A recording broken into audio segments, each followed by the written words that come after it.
Сәлем, біз бүгін нағыз борщты жасайтын боламыз. Бізге картошка, оны кубиктарға турап аламыз. Бұның алдында мен 2 сағат бұрын етті салып қойғам. Можно 1,5 сағат. Обязательно сүйек болса, күшті сүйегімен еті. Сол кезде сорпа наваристый болады. Одан кейін картошканы саламыз, оны пісуге дайындатып қоямыз.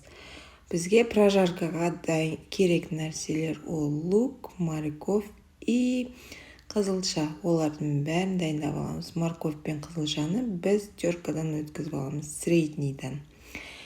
И кеттік. Так, менің каналыма жазылуды ұмытпа. Менде оңай және тез, сочный, мощный, обалденный жасалатын рецепттер өте көп. Так что маған жазылуды ұмытпа. Обязательно колокольчикті басып қой. Лайк қойсаң, маған будет очень-очень приятно. Так, біз теркадан өткізіп аламыз. Свекла. Орыстар айтады ғой,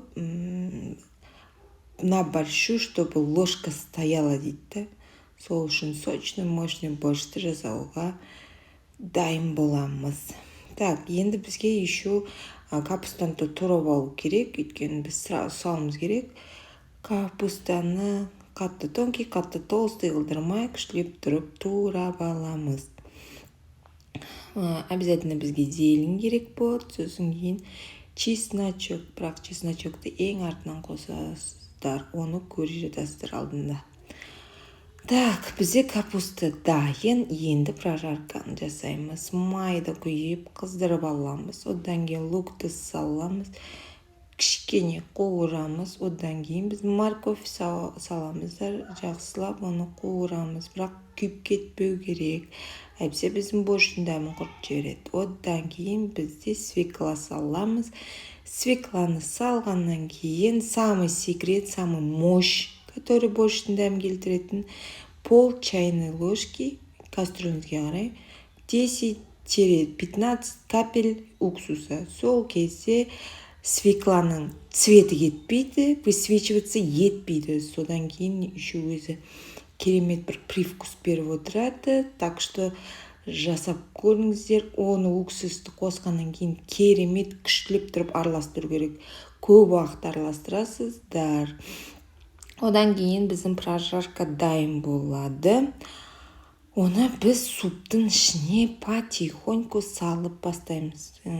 Қатты күйдіріп, жандырудың қажеті жоқ. Слегка қуырсаңыздар болады. Ал кеттік, біздің морковкамыз пісіп қойыпты. Енді біз прожаркамызды саламыз. Сол кезде өзі борщтың цветі шыға келеді.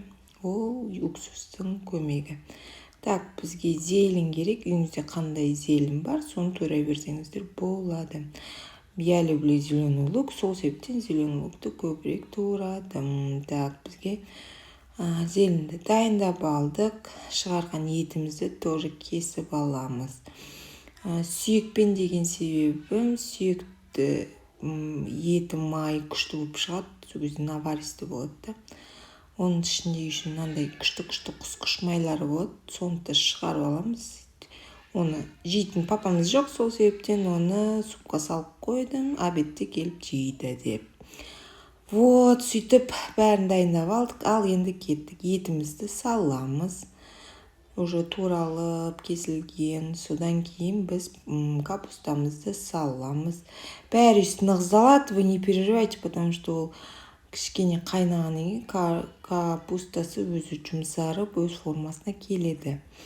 Одан кейін чесночокты аламыз да қысып мелкиіп шығарып қоямыз да. Зеленді саламыз да и примерно 30 минутқа астын жай басып бұрқ өткізіп, бір қайнатып жай басып қоямыз. И вуаля, осында керемет насыщенный борщ дайын.